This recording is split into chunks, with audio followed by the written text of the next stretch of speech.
Ahora vamos a mirar el mensaje de la iglesia de Esmirna, que es un poco diferente. La situación espiritual de Esmirna era una situación muy diferente a la situación espiritual de la iglesia de Éfeso. Porque, como vamos a ver en estos capítulos, cada iglesia tiene diferentes desafíos. Hay iglesias que su desafío es la tibieza espiritual. Hay iglesias que su desafío es la persecución. Hay cristianos que van a tener que enfrentar una realidad espiritual donde viven. Hay cristianos que van a enfrentar otra realidad espiritual donde viven, ¿sí? Aunque la iglesia del Señor es la misma, las circunstancias espirituales en las que se encuentra son diferentes. Nosotros podríamos decir que una es la situación espiritual, por ejemplo, de las iglesias en Estados Unidos, donde hay mucha abundancia, prosperidad económica, donde hay libertad de culto, a diferencia, por ejemplo, de la iglesia cristiana ahorita en Afganistán, donde encontramos un régimen totalitario, un régimen perseguidor. Entonces, las circunstancias de los cristianos en Estados Unidos, tal vez su tentación, como lo vamos a ver si alcanzamos a ver la iglesia de la Odisea, es que ellos tienen muchas riquezas. Y esa riqueza económica, esa abundancia, esa tranquilidad, hace que ellos se descuiden en las cosas espirituales. Ahora, la diferencia ahora con Esmirna es que Esmirna, como vamos a leer, no es una iglesia que tenga muchos beneficios. Al contrario, es una iglesia sufrida. Es una iglesia que pasa por situaciones difíciles. Es una iglesia perseguida.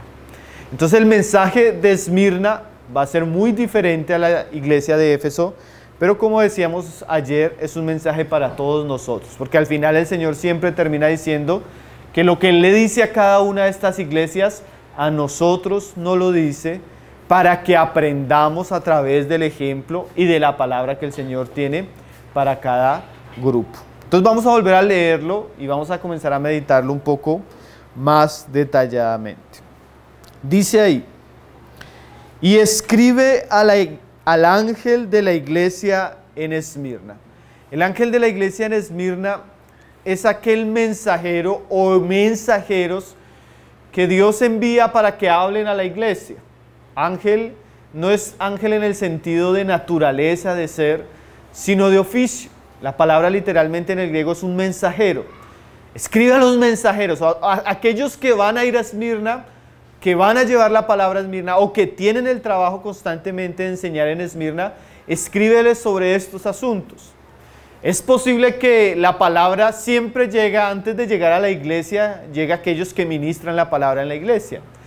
Y en este sentido es muy importante porque lo que vamos a escuchar que el Señor le dice a Esmirna, ciertamente primeramente es para los líderes o los que enseñan la palabra en Esmirna. ¿Por qué? Porque vamos a hablar de un contexto de persecución, de sufrimiento, de pagar un precio. Y generalmente los que son llamados primero a pagar un precio en la iglesia es el liderazgo de la iglesia, ¿sí? Los hombres que están al frente, los hombres que enseñan. Cuando hay un ambiente de persecución, son a los que primero va a llegar la persecución. Entonces, primeramente esta palabra es para aquellos que traen la palabra a la iglesia, no solo porque tengan que hablar a la iglesia, sino porque ellos tienen que ser conscientes el desafío que tienen como ministros en una ciudad y la palabra que tienen que enseñar en esa ciudad. Entonces dice, y escribe al ángel de la iglesia en Esmirna. Recuerde que lo primero que vamos a encontrar es cómo se presenta el Señor a cada iglesia, porque eso ya es muy significativo. Ustedes recuerdan que a Éfeso el Señor se presenta como el que tiene las 7 estrellas en la mano y como el que camina en medio del candelero. Ahora el Señor se presenta a Esmirna de la siguiente manera y Él dice, el primero y el postrero, el que estuvo muerto y vivió, dice esto. Ahora, la presentación del Señor también es muy significativa, porque Él no dice el que camina en medio de los candeleros, porque la situación de Éfeso y lo que quería el Señor resaltar era que Él estaba y Él conocía la situación y el estado de ellos. Pero aquí Él se presenta como el primero y el último. Si usted va al Antiguo Testamento, cuando el Señor dice el alfa y la omega, o el primero o el último, es una referencia a la eternidad de Dios, ¿sí? Él es antes de todas las cosas y después de todas las cosas. Él es el comienzo y el fin. Es una manera de decir que Dios es eterno. Y ahora Jesús se presenta así, porque verdaderamente nuestro Señor Jesús fue hombre, hijo de María. Pero también verdaderamente Jesús es Dios con el Padre y ha existido eternamente con el Padre. En el principio ya estaba con el Padre. Y todas las cosas fueron hechas por Él. Y nada sin Él fue hecho. Eso nos muestra que Jesús, nuestro Señor, nuestro Salvador, también es nuestro Dios. Amén. Entonces, esas son las credenciales con las que Él se presenta a la iglesia de Esmirna. Recuerden que yo soy su Dios. Recuerden que yo existía antes de todas las cosas y que yo soy el que sostiene todas las cosas. Eso es muy importante, hermano. Eso ya comienza a hablarnos hacia dónde quiere enfocar el Señor los ojos de la iglesia. Porque a veces en épocas de sufrimiento, en épocas de tribulación, parece que nos olvidamos que nuestro Señor es Dios. Parece que pensamos que las cosas se salieron del control del Señor, ¿sí? Es una tendencia muy natural. Cuando pasamos por ciertas circunstancias difíciles, necesitamos recordar que nuestro Dios es Dios. Porque a veces eso tiende a olvidársenos, hermano. Lo siguiente que el Señor le dice es esto: el que estuvo muerto y vivió. Ahora, lo siguiente que el Señor nos habla fue de la experiencia de crucifixión que Él vivió en su humanidad. Pero no solo eso, Él les va a recordar: recuerden que yo morí, y no morí de cualquier manera. Recuerden que yo fui juzgado y crucificado injustamente. Recuerden que fui aborrecido, recuerden que fui menospreciado, recuerden que fui escupido, recuerden que fui colgado en un madero, recuerden que me azotaron, recuerden las coronas de espinas, recuerden los clavos, recuerden la cruz, yo morí. Recuerden que no solo morí, sino que resucité. O sea, yo vencí la muerte. Ese contexto es muy importante, hermano, por lo que vamos a leer en la carta. Recuerden que yo pasé por la muerte, pero salí en victoria. Recuerden la resurrección. Y la resurrección tal vez es una de las verdades doctrinales más importantes y fundamentales de la fe cristiana. Nosotros tenemos una columna de doctrinas que son importantes, que no son negociables, que si nosotros no las creemos, podemos dudar si somos cristianos. ¿Cuáles son esas doctrinas? Bueno, principalmente el Evangelio, Pablo lo describe en 1 Corintios 15 de esta manera. Este es el Evangelio que os he predicado: que Cristo murió conforme a las Escrituras. O sea, los apóstoles y nosotros como cristianos creemos que Dios se hizo hombre, que vivió una vida sin pecado y que murió conforme a Dios lo había dicho en las Escrituras. Pero no solo eso, sino que resucitó conforme a las Escrituras al tercer día. Y no solo eso, creemos que ascendió, ¿cierto? Creemos que volverá y creemos que juzgará a vivos y a muertos. Esas son unas doctrinas fundamentales y esenciales. Pero la doctrina de la resurrección, además de ser una doctrina fundamental y esencial, es el milagro de los milagros. ¿Por qué? Porque es aquella evidencia que nos muestra que realmente Jesús era quien decía que era. La resurrección es la prueba indiscutible e innegable de que Jesús era Dios, de que el Padre aceptó su sacrificio y de que Él venció el pecado, la muerte y a Satanás. Además de ser la prueba indiscutible, es la gran esperanza de los cristianos, porque nosotros ya no solamente esperamos en esta vida, sino que nosotros tenemos seguridad que después de la muerte hay otra vida. Y que Jesús venció la muerte, por tanto podemos enfrentar la muerte y las dificultades de esta vida con esperanza. Entonces esta verdad es sumamente crucial en cuanto a la experiencia de la iglesia de Esmirna. ¿Por qué? Porque es una iglesia que va a experimentar sufrimiento. Y es una iglesia que va a experimentar la muerte, muerte por persecución. Entonces esta iglesia debe saber que nosotros tenemos una esperanza, y esa esperanza está basada en lo que Jesús hizo, vivió y enseñó. Entonces la presentación ya es todo un mensaje, ¿no?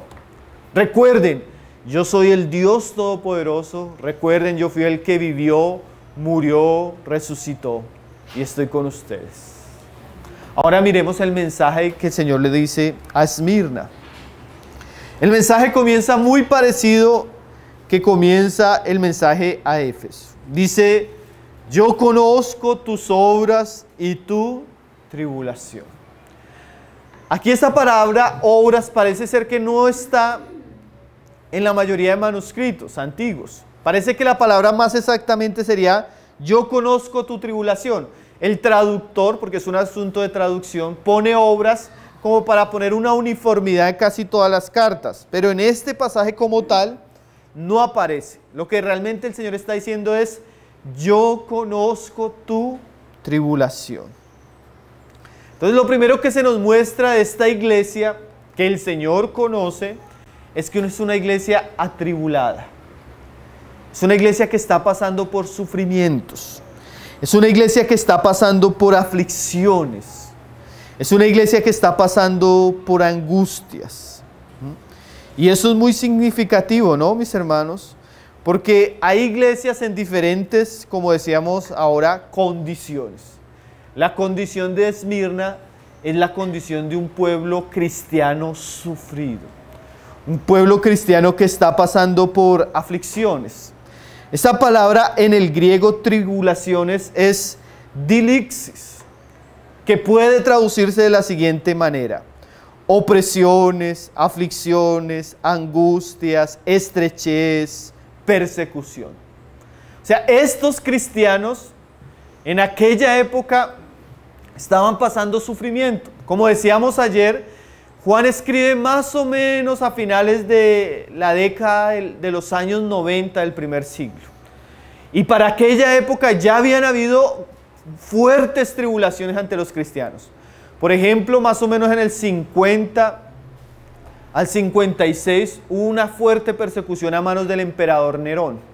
Nerón era un loco, un psicópata, un maníaco, un homosexual. Y él se levantó en persecución contra los cristianos de manera terrible. Él mandó en la ciudad de Roma a quemar a todos los cristianos. Se hacían fogatas a través de las calles y esas fogatas y esas antorchas eran cristianos, eran puestos ahí encendidos con fuego y aceite. Los cristianos eran lanzados a los leones, a las fieras. Los cristianos eran crucificados. Los cristianos eran asesinados de una manera muy cruel. O sea, la iglesia ya había sufrido mucha persecución, porque así como Jesús fue odiado y perseguido en este mundo, así lo fueron los cristianos. Es más, nosotros en la historia de la iglesia conocemos que los primeros 300 años de historia de la iglesia fueron periodos de persecución en general. Había lugares donde había cierta paz, había lugares donde había cierta tranquilidad, pero en general los cristianos en un comienzo fueron muy atribulados. Y Jesús había enseñado sobre estos asuntos. A veces nosotros no podemos negar ese ingrediente de la fe cristiana, hermanos. Cuando usted hoy en día escucha cierto tipo de predicación donde le dicen, crea en el Señor Jesucristo y usted va a ser sano, usted va a ser próspero, usted va a ser exitoso, ese mensaje no era el mensaje que predicaba Jesús. Jesús no le prometió a los discípulos suyos prosperidad económica. Jesús no les prometió éxito en este mundo. Jesús no les prometió que ellos serían importantes, famosos. Al contrario, si usted lee las palabras de Jesús para sus discípulos, fueron un poco diferentes. Por ejemplo, vamos a leer unas para que usted se haga una idea que esto que el Señor le va a decir a Esmirna no era algo diferente a lo que él había dicho. Si usted quiere ir, por ejemplo, a Mateo 10, verso 16, mire lo que dice. Y eso nos quita un poco a nosotros como cristianos la idea de un cristianismo Hay un cristianismo superficial, un cristianismo donde las personas no tienen que pagar un precio. Ese no fue el cristianismo que el Señor enseñó. El cristianismo que el Señor Jesús incluye un sacrificio, hermanos. Incluye pagar un precio. Incluye un sufrimiento. Si usted es discípulo de Jesús, usted va a tener que vivir cosas que Jesús vivió. Por lo menos si es un discípulo fiel. ¿Sí? Porque hay cristianos que definitivamente no están dispuestos a sufrir. No están dispuestos a pagar un precio. Ayer hablábamos, hay cristianos que ni siquiera están dispuestos a congregarse, ni a orar, ni a evangelizar. Ese cristiano pues de pronto va a vivir una vida cómoda y tranquila. Pero el cristiano consagrado, fiel, que ama la verdad, que vive la verdad, él va a sufrir persecución. Sea la persecución a través de un emperador, sea la persecución de la familia. Sea el descrédito de otras personas, sea la acusación, la calumnia o la blasfemia de aquellos que lo rodean y no son cristianos. Pablo enseñó lo siguiente: todo aquel que quiere vivir piadosamente sufrirá persecución. No es como otros dicen, que el cristiano fiel va a prosperar, va a ser cabeza y no cola, va a tener esto y va a tener aquello. No, no es la que enseña la Biblia. Eso lo enseñan en algunos lugares para pedirle plata a las personas. Pero no era el mensaje de Jesús. Mire lo que Jesús le decía a sus discípulos. Dice ahí Mateo 10, verso 16. He aquí yo os envío como ovejas en medio de lobos. Sed pues prudentes como serpientes y sencillos como palomas. La iglesia no iba a ser enviada a un parque de diversiones. La iglesia no iba a ser enviada a un lugar de descanso. La iglesia iba a ser enviada a un mundo adverso, a un mundo opositor, a un mundo contradictor. La iglesia no iba a estar en el cielo, ni en el paraíso todavía. La iglesia iba a estar en este mundo. Y este mundo está lleno de lobos. Este mundo está lleno de enemigos espirituales. Este mundo está lleno de dificultades. Y la iglesia debe ser consciente que todavía no está en la gloria. No podemos ser ingenuos. ¿Cierto, mis hermanos?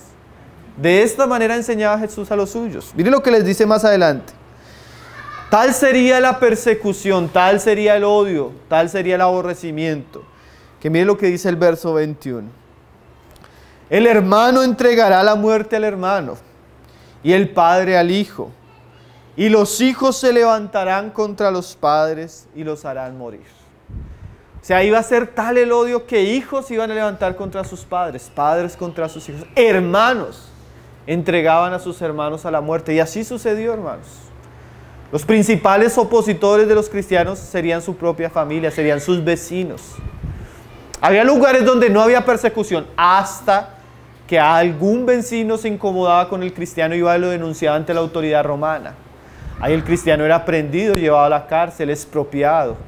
Ahí el cristiano comenzaba a sufrir. O sea, esto realmente no son palabras al aire. Jesús sabía que sus discípulos iban a vivir estas cosas.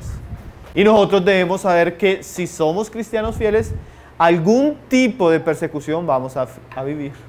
Algún tipo de calumnia, algún tipo de crítica. Seremos aborrecidos, como decía el Señor. Y dice aquí, y seréis aborrecidos de todos por causa de mi nombre. ¿Sí? O sea, había haber un aborrecimiento general por causa del nombre del Señor.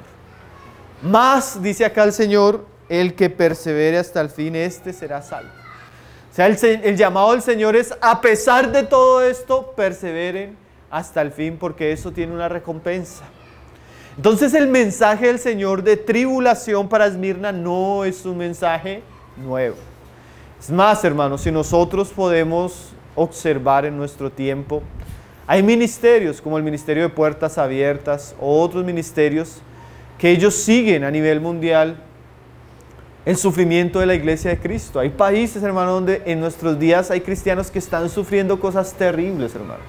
En Corea del Norte, por ejemplo, para que usted tenga una idea de esa realidad, en Corea del Norte, cuando descubren un grupo de cristianos, los ponen en la calle así en fila y pasa una aplanadora sobre ellos por ser cristianos.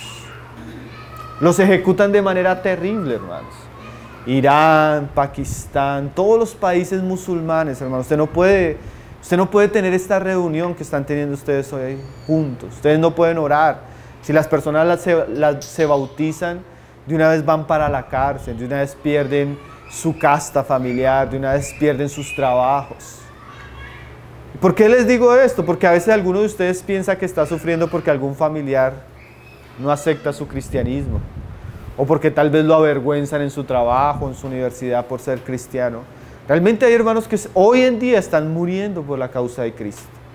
Y nosotros tenemos privilegios, que a veces esos privilegios se vuelven tentaciones, porque como todo es tan tranquilo, como podemos reunirnos, entonces si vamos a la reunión o no vamos, no importa. Como todos están tranquilos, si tenemos una Biblia o no, no importa. Entonces la leemos o no la leemos a veces. Nos volvimos tibios. A veces la tribulación, ¿sabe qué? Saca mejores cristianos, hermano. Purifica la fe, purifica la iglesia. Quita ese cristianismo superficial. ¿Sí?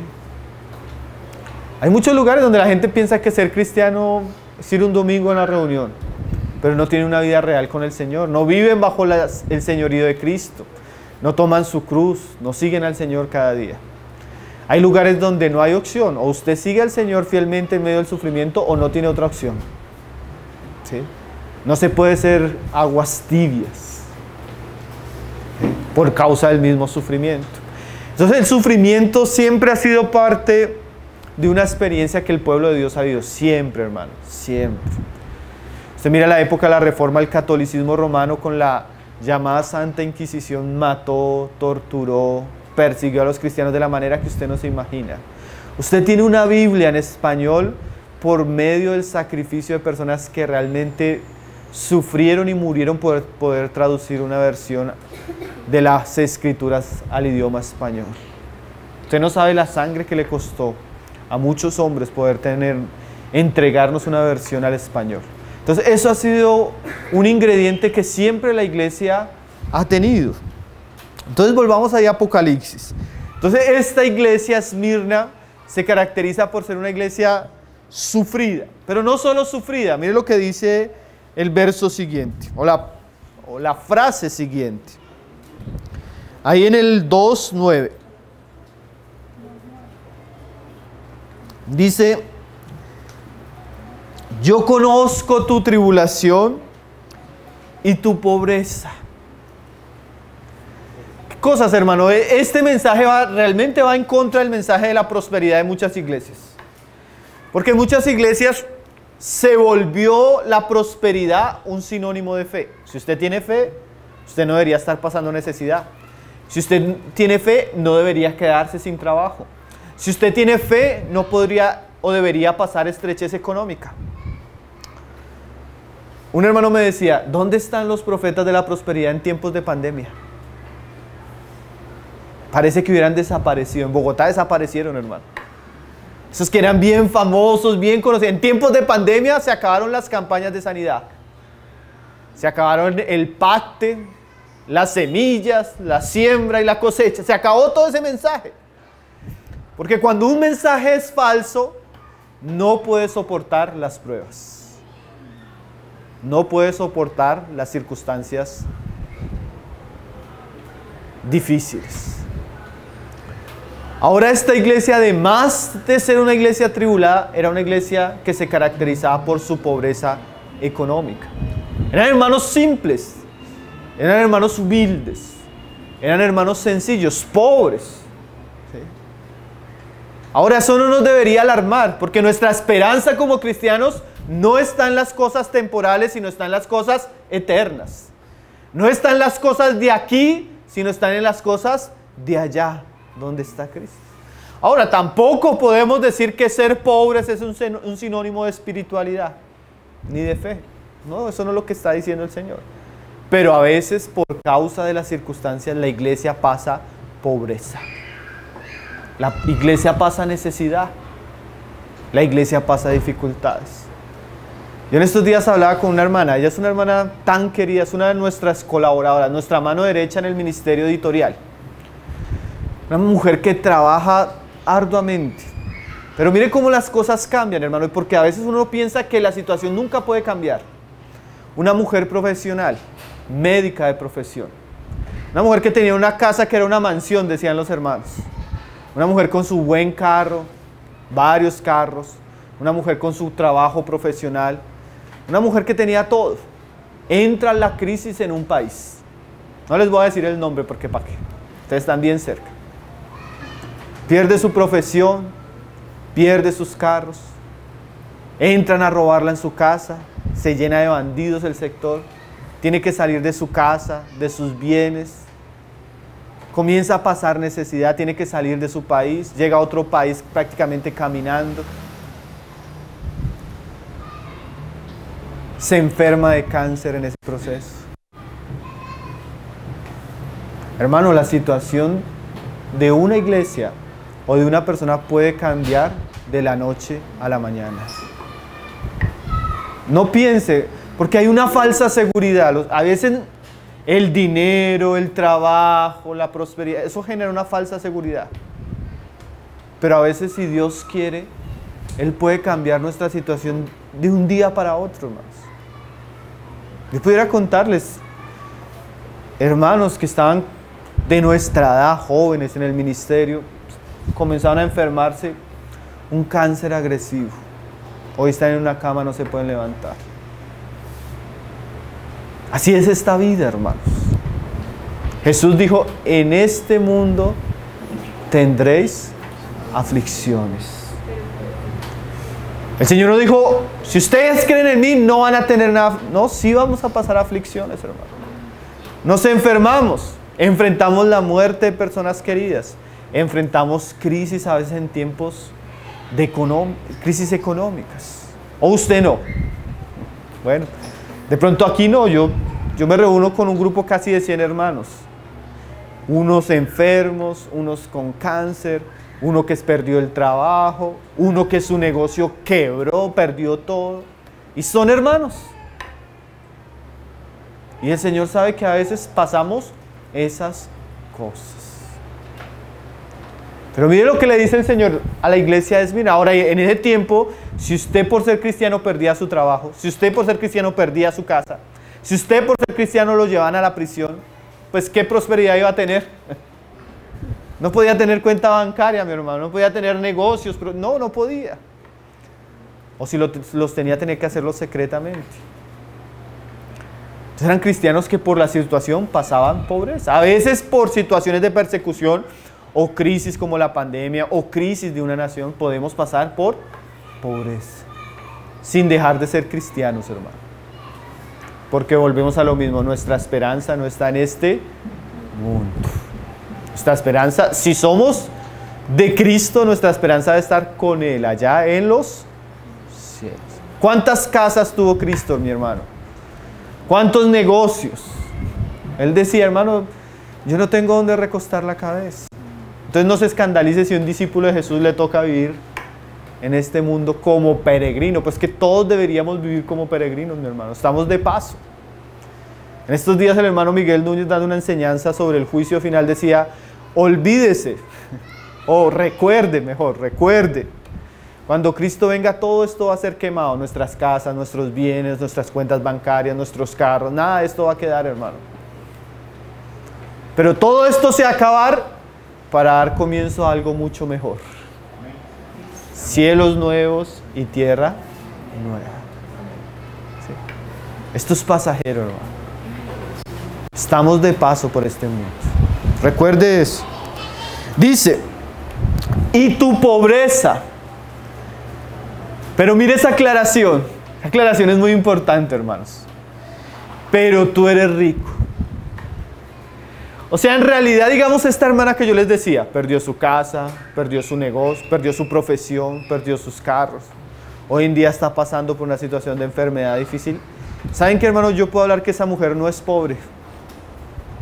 Es una mujer muy rica. ¿Saben qué? Rica en fe, rica en amor, rica en esperanza, rica en trabajo. En medio de su enfermedad, ustedes vean cómo trabaja esa mujer para el Señor, hermanos. Es una mujer que yo digo, porque cuando estaba pasando por esta prueba, yo le decía a los hermanos, al equipo editorial, somos como 15. Y yo les decía, si nuestra hermanita parte con el Señor, no sé qué vamos a hacer. Se va medio equipo con ella. Entonces perdió todo, pero no perdió la fe. Es rica en fe, es rica en obras, es rica en esperanza, es rica en servicio. No es una mujer pobre. Yo quisiera tener lo que ella tiene: fe, valentía, amor, consagración, aún en medio de su pobreza. Estos días pasaba por la casa de unos hermanos y les preguntaba, ¿cómo está la familia?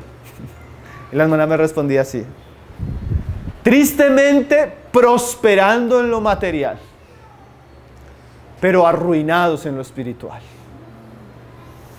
Lo contrario de estos cristianos. Hay gente que está prosperando en estos días. También hay gente que prospera en tiempos así.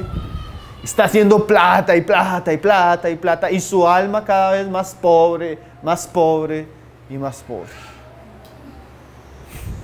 Terrible, ¿cierto? Claro, también hay hermanos que tienen mucho y su alma también es muy rica. Tienen fe, tienen gozo. No queremos decir que tener ciertas cosas sea malo. Conozco muchos hermanos que Dios los bendice, pero no los bendice para ellos.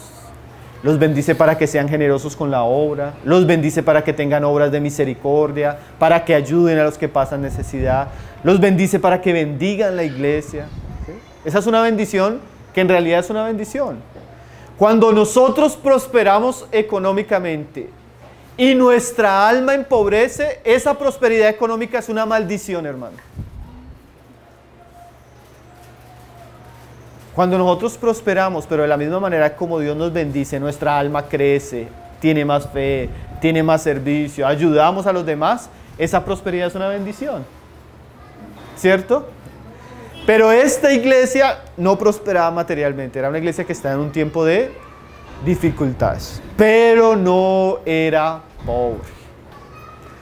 Hay una frase antigua, creo que Spurgeon era el que la decía, que él decía lo siguiente: aquel que tiene todo y no tiene a Cristo es el más grande miserable del mundo.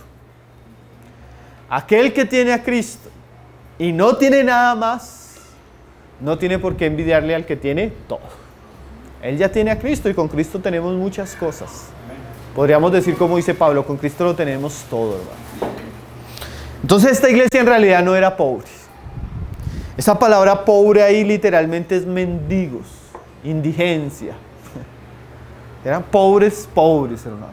Pobres de que estaban pasando una situación muy difícil. Pero el Señor les dice que eran ricos.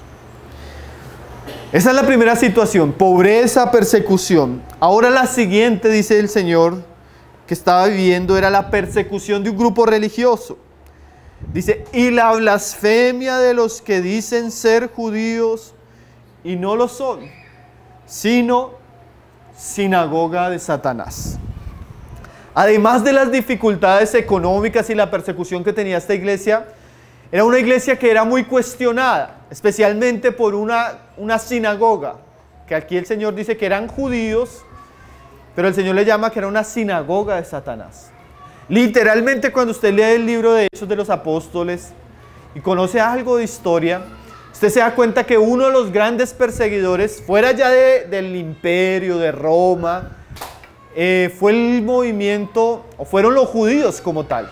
Los judíos en su celo religioso, pues ellos odiaron a Jesús, persiguieron a Jesús, pero no solo persiguieron a Jesús. Usted lee el libro de Hechos, ellos fueron los grandes perseguidores de la iglesia de Jerusalén, y también a donde llegaba Pablo a predicar, la sinagoga se levantaba contra Pablo. Pablo muchas veces fue encarcelado, azotado, apedreado, y tuvo que salir todo por instigación de los judíos. Entonces, además de la persecución, la pobreza, la iglesia de Esmirna tenía un ambiente religioso muy hostil. A veces nosotros no entendemos eso, pero cuando, por ejemplo, usted comienza a leer la historia de cómo llegó el evangelio aquí a Latinoamérica, países como Venezuela, Colombia, Perú, usted se da cuenta que cuando llegaban los misioneros cristianos a predicar, los curas católicos persiguieron mucho a los cristianos. En muchos lugares, yo tengo unos hermanos que visitamos aquí de Florida Blanca, que sus papás fueron de los primeros que se convirtieron por el lado de aquí de Ocaña. Yo sé que los hermanos son de por ahí. Y en esos lugares, hermanos, los curas incentivaban a la gente, y los cristianos cuando iban al lugar de reunión, había multitudes esperándolos con palos, con machetes, y algunos de los hermanos cuentan que su papá, unos de la familia que nos contaban, su papá murió mártir ahí en Ocaña por causa de persecución, una persecución religiosa, porque lo que volvemos a decir, hay ambientes donde se vuelve el ambiente muy hostil hacia los cristianos, y no solo la gente pagana, sino a veces las personas religiosas son muy perseguidoras de la fe. En este caso Jesús dice que había una sinagoga, también dice que de judíos que no lo eran, sino que eran realmente instrumentos de Satanás. Entonces, además de eso, había persecución religiosa. Ahora, esa persecución también está acompañada de blasfemias. Dice ahí, en el verso dice, y la blasfemia de los que dicen ser judíos y no lo son. O sea, era una iglesia que sufría calumnias, blasfemias. Por ejemplo, miremos ahí en Hechos 24, porque se dice que estos judíos blasfemaban. Y en este pasaje vamos a ver cómo a Pablo lo blasfemaban por causa del evangelio. Porque a veces usted va a escuchar que hay personas religiosas que le dicen a uno, oiga, pero ¿usted dónde está? Usted está en una secta. ¿Ustedes en qué creen? No, eso está raro. ¿Sí? No, ustedes no sé qué. Entonces comienza a haber unas blasfemias y unas calumnias. Y eso siempre ha pasado. O sea, siempre lo normal es que el testimonio del Señor sea desacreditado. El diablo siempre va a querer desacreditar, siempre va a querer desanimar a los cristianos. Entonces mire lo que se decía de Pablo. Aquí contrataron a una persona para que en un juicio calumniara y acusara a Pablo de manera negativa. Dice ahí Hechos 24. Tranquilo, hermanito. Para que... Ahí ya está. Entonces mire lo que dice de este hombre delante del concilio de Pablo. Mire cómo hablaban de Pablo. Dice, porque hemos hallado que este hombre es una plaga. Qué palabras fuertes, ¿no? Y promotor de sediciones entre todos los judíos por todo el mundo. Y cabecilla de la secta de los nazarenos. Yo a veces me pongo a pensar que no hablan tan feo de uno como de Pablo.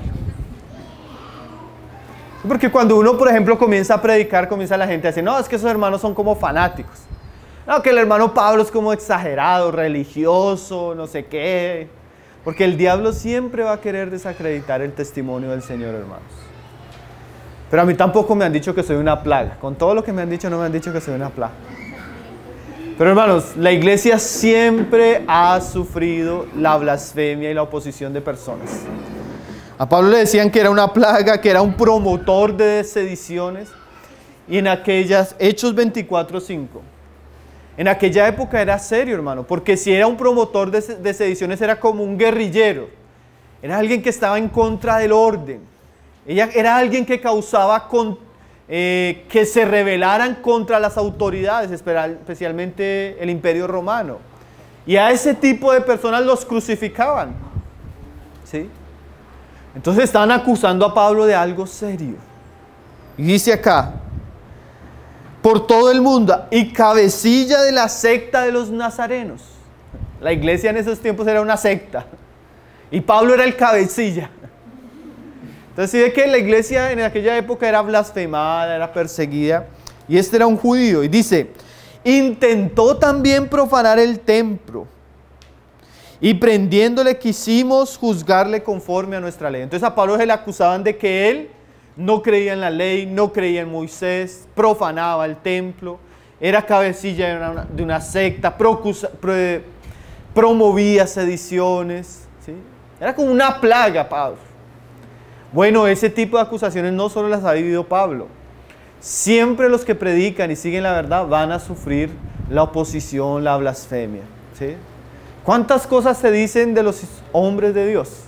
¿Cuántas cosas se dicen de la iglesia de Dios? Si alguien entra y ve un grupo así reunidos, no tenemos letrero, no tenemos personería jurídica, no, es una secta. La secta de los nazarenos. Y fulano de tales es el cabecilla de esa secta. ¿Sí? Y no, esos son, cuidado, tengan cuidado porque son gente rara. La iglesia siempre va a ser criticada, hermano. Eso no debe extrañarnos. Siempre ha sucedido. A veces uno se entristece, a veces porque a veces son los mismos cristianos los que acusan a uno, ¿no? Pero la iglesia del Señor siempre ha pasado por esas circunstancias. Lo extraño, hermanos, fuera que el mundo nos aplaudiera. Lo extraño fuera que el mundo nos reconociera. Ahí sí hubiera algo extraño. Si hubiera amistad entre la iglesia y el mundo. ¿Sí? Porque hay iglesias donde hoy en día hay una amistad con el gobierno, van los políticos, van los cantantes, van... ¿Por qué hay esa amistad? Porque no se predica la verdad. No se denuncia el pecado. ¿Sí? Entonces en esas situaciones el mundo está contento con el pueblo cristiano. Entonces volvamos ahí a Apocalipsis 2, 10. Entonces es una iglesia que pasa tribulación, es una iglesia que pasa necesidad, es una iglesia que pasa blasfemias, cuestionamientos, críticas. Y miremos entonces cuál es el mensaje del Señor para esa iglesia. El Señor nos está mostrando lo que sucede. Ahora las palabras de Él hacia ella. Y Él dice, en el verso 10, no temas en nada lo que vas a padecer. O sea, ya además de la tribulación, de la persecución y de la oposición que están viviendo, vienen tiempos todavía más difíciles para Esmirna. Tremendo, ¿no? O sea, el Señor la quiere incentivar a la fe porque va a padecer todavía más. O sea, va a llegar un momento donde la situación se va a poner más difícil. Y lo primero que el Señor le dice es, no temas. ¿Por qué no temas?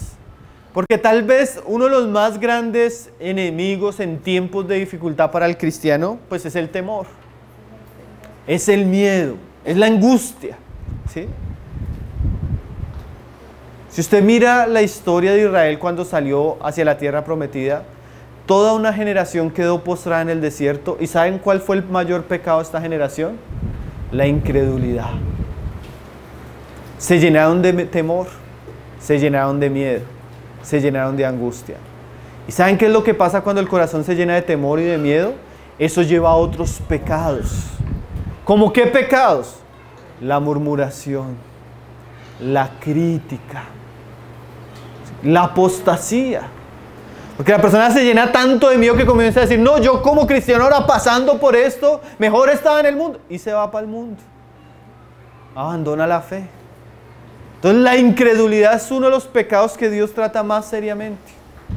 Porque la incredulidad es la base de otros pecados. Cuando el cristiano comienza a atemorizarse, él comienza a actuar en su carne, a hacer cosas que no debería hacer.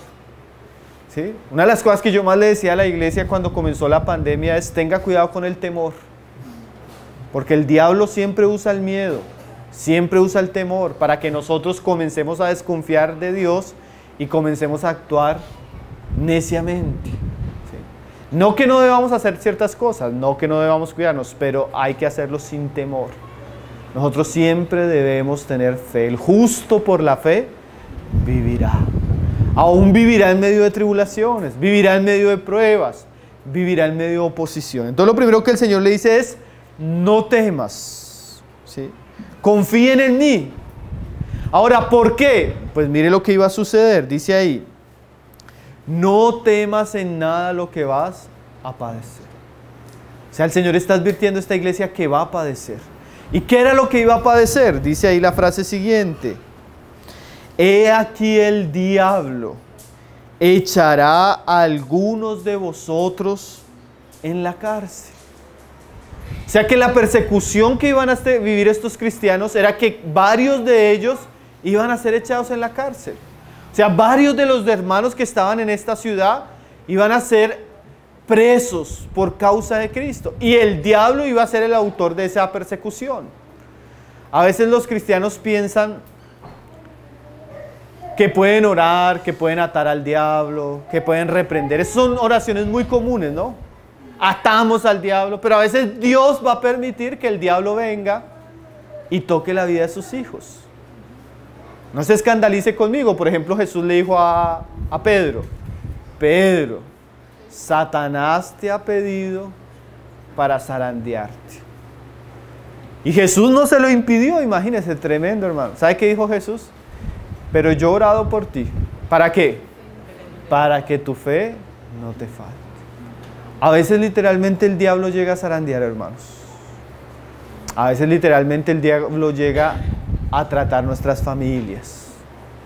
A veces el diablo llega a destruir nuestros hogares, nuestros matrimonios, nuestros hijos.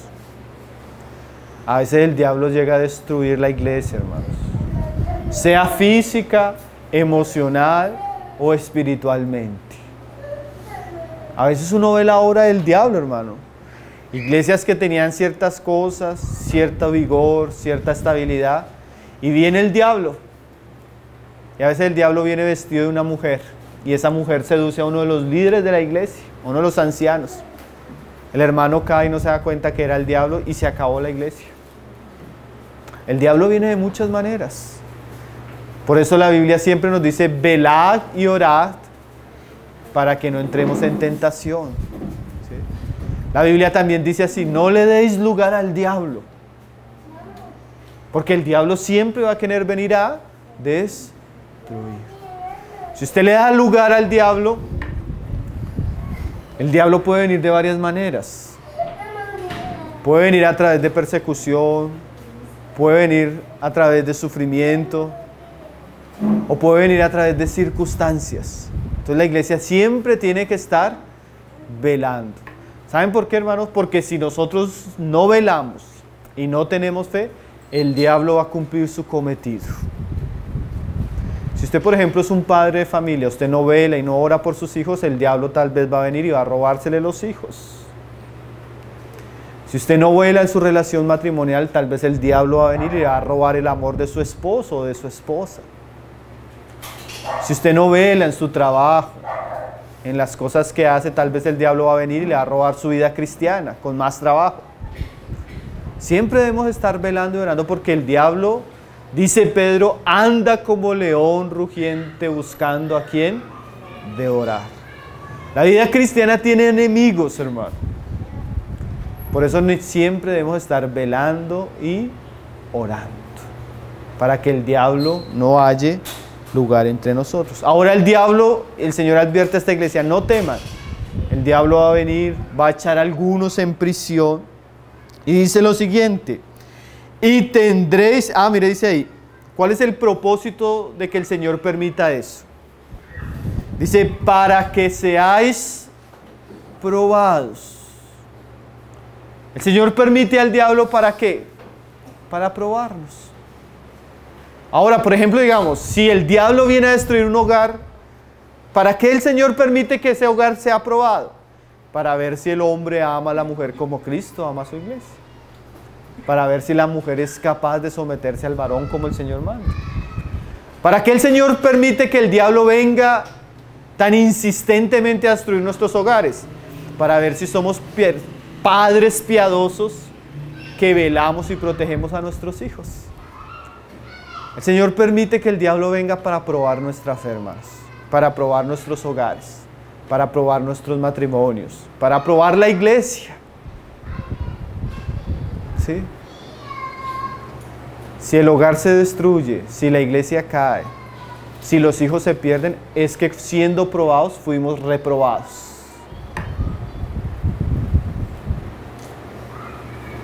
El diablo obtuvo su objetivo. Por eso nosotros siempre debemos estar orando y velando y no dándole lugar al diablo, hermano. Porque a veces el diablo se lleva más de lo que pensábamos. Yo una vez le decía, hablándole a los padres en cuanto a la crianza de sus hijos: piense que el diablo es como el violador, pero no cualquier violador, el peor de los violadores. Piense que él es el asesino, pero el peor de los asesinos, el más cruel, el más despiadado. Piense que él es el extorsionador más astuto, el más mentiroso. Bueno, ese violador, asesino y mentiroso viene por el alma de su hijo y de su hija. Así que vele y ore, tome la vida cristiana en serio, porque si no usted va a ver cómo el diablo viene y destruye la vida de los suyos. Pero así como pasa con los padres y los hijos, también la iglesia, hermanos. Nosotros tenemos tantos enemigos. Nosotros no podemos tener una vida superficial, tibia o liviana. Un cristianismo fácil, barato, va a ser víctima de la obra del diablo constantemente. Nosotros tenemos que tener firmeza espiritual, valor espiritual, constancia, consagración, santidad, sacrificio, devoción. Porque si no, el diablo va a venir y va a devorarse más de lo que podía devorarse. ¿Sí? Todos en algún momento vamos a ser probados. El Señor lo permite. El Señor hasta permite que el diablo venga, hermanos. Pero si tenemos fe y si somos fieles, podemos vencer esas situaciones. Amén. Amén. Pero no olviden, el diablo siempre está alrededor, buscando a quien devorar. No sea ingenuo tampoco. No le dé lugar al diablo. Estos días leía un libro. El libro es muy bueno, El principio de la pureza, Randy Alcorn. Una mujer cristiana, una cantaleta tremenda. Un día de tanta cantaleta su esposo salió frustrado, porque no hay nada más odioso que una mujer cantaletosa en una casa. El hombre sale desesperado, se va a tomar un café, en el café le ofrecen un trago, se toma un trago, llega una mujer, es un hombre que predicaba la palabra, servía a Dios. En medio de su frustración y los tragos, cae en adulterio.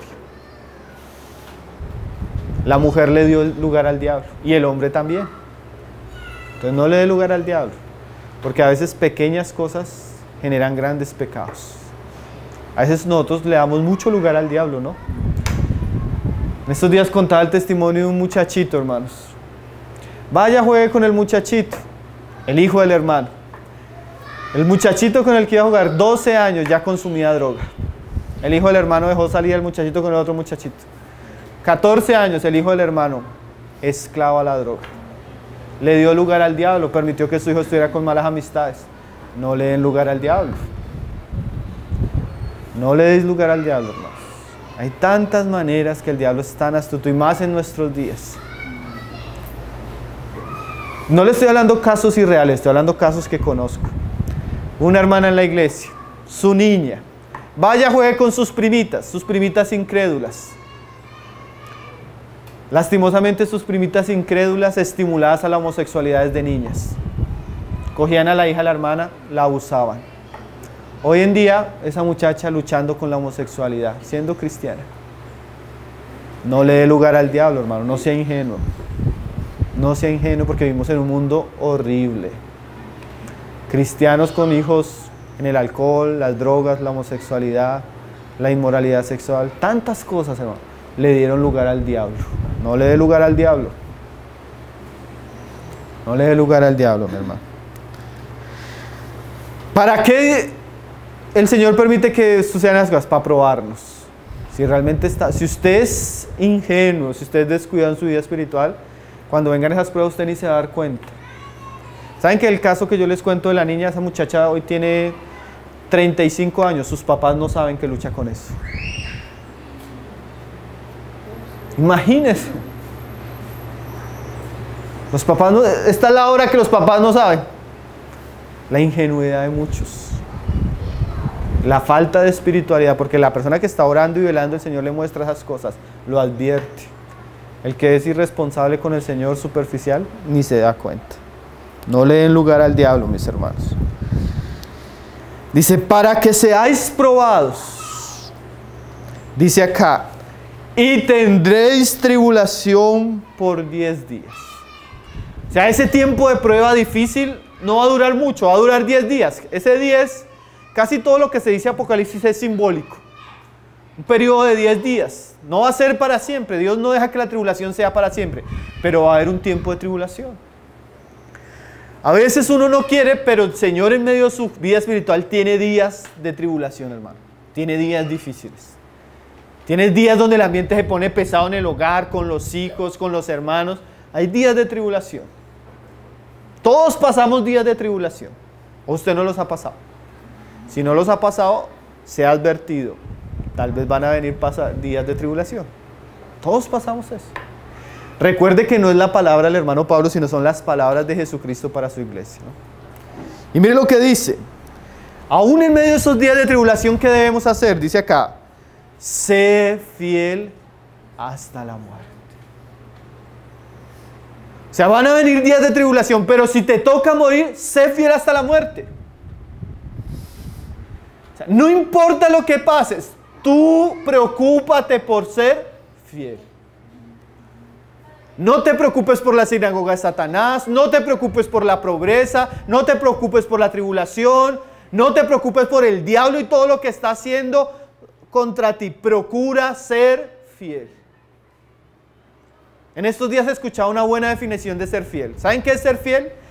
Es hacer las cosas que Dios nos ha mandado a pesar de las circunstancias.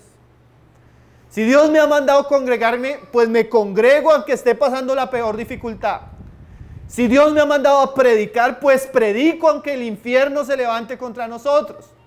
Si Dios me ha mandado a orar, leer su palabra, creerle, pues voy a hacer eso aunque el mundo esté muriendo por una pandemia, hermano. Mi preocupación como cristiano debe ser fiel. Debe ser fiel. No importa las circunstancias, no importa la oposición, no importa las pruebas, no importa la cárcel. No importa el diablo. Nuestro llamado es a ser fieles, hermano. Haga lo que tiene que hacer. No descuide su llamado. No descuide las cosas que el Señor ha puesto en sus manos. Sea un cristiano fiel. Sea fiel en todo tiempo. En tiempo de enfermedad, en tiempo de salud. En tiempo de escasez o en tiempo de abundancia. En tiempo de gozo o en tiempo de tristeza. Sea fiel. Ese es el mensaje. Si usted centra el mensaje a la iglesia de Esmirna, es este: sean fieles no importando las circunstancias. Recuerdo el testimonio de la hermana que le decía, cuando ella tenía mucha abundancia era fiel. Hoy que pasa necesidad es fiel. Cuando ella tenía salud era fiel. Hoy que pasa enfermedad es fiel. Cuando ella tenía todo a su favor era fiel. Hoy que tiene todo en contra es fiel. El mensaje es: seamos fieles, no importa las circunstancias. Hasta si nos toca morir, pues morimos pero siendo fieles. La muerte no es una tristeza para el cristiano. ¿Por qué? Porque existe la resurrección, hermanos. Existe el paraíso, la vida eterna. Lo triste sería morir siendo infieles. Eso sí sería triste, hermano. Vivir desperdiciando el tiempo. Eso sí sería triste. Vivir en el mundo apartado de Cristo, eso sería triste. Pero ser fiel y morir siendo fieles es una dicha. Y tiene una recompensa. ¿Cuál es la recompensa? Dice ahí: y yo te daré la corona de vida. Hay una recompensa, hay un galardón. Hermano, el sufrimiento acá es acá. Allá habrá una recompensa y una dicha y un gozo. Como cuando un atleta, usted ha visto esos atletas que cuando están en media competencia ellos están sufriendo, ellos están dando al máximo. Por ejemplo, un boxeador está recibiendo golpes y todo, pero llega un momento donde se acaba la competencia. Y si él fue fiel, va a ser recompensado. Y todo ese sacrificio, todo ese sufrimiento va a ser olvidado porque llega el tiempo del gozo, de la alegría y de la recompensa. Usted no ve ningún atleta que suba al podio, que reciba su medalla de oro, de plata, que esté triste, ¿no? ¿Cierto que no? Ya pasó el tiempo del sufrimiento, ya pasó el tiempo de la lucha. Ahora va a entrar el tiempo del gozo y de la alegría. Hermano, este es el tiempo del sufrimiento, pero va a venir un tiempo de la recompensa. Un tiempo de alegría, un tiempo donde el Señor va a pagarnos a cada uno conforme a nuestras obras. Entonces, si usted es fiel y yo soy fiel, y si esta iglesia era fiel, el Señor la iba a recompensar. Dice el último versículo: el que tiene oído, oiga. Hermano, usted que está acá, no es casualidad que usted esté oyendo estas cosas. ¿Usted cree que es casualidad que Dios haya enviado a un hermano de tan lejos para que leamos esto y lo estemos meditando? No, hermano. Dios tiene un mensaje para Esmirna, pero también para cada uno de nosotros en estos pasajes.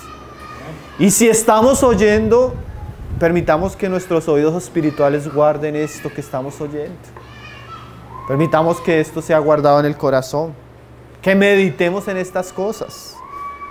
Y dice aquí, el que tiene oído oiga lo que el Espíritu dice a las iglesias.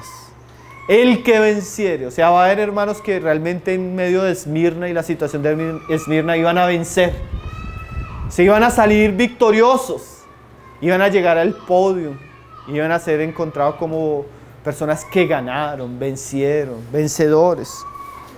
Dice aquí, el que venciere no sufrirá daño de la segunda muerte.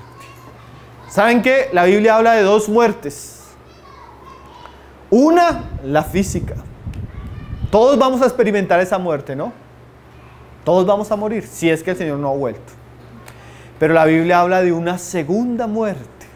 ¿Saben cuál es la segunda muerte? Todos los que morimos vamos a resucitar también. Unos para estar con Cristo eternamente.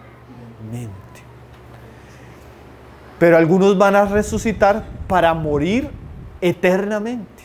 Y esa segunda muerte o esa muerte eterna se llama en la Biblia la segunda muerte.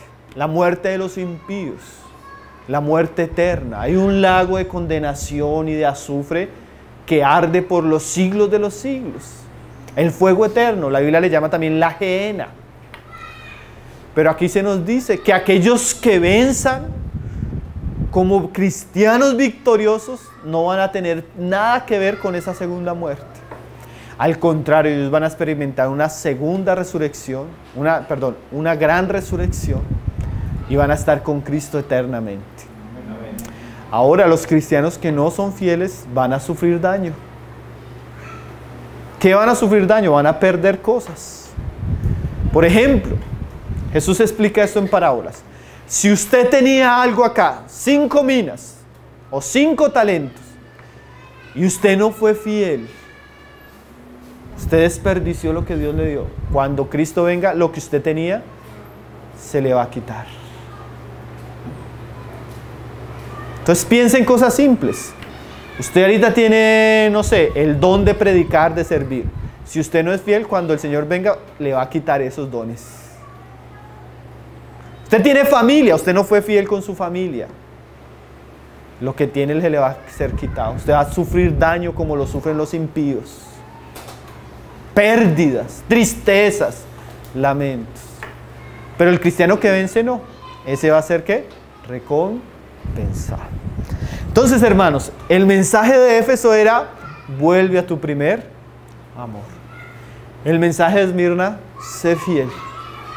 Ese es el mensaje. Si usted resume la carta, es: sé fiel.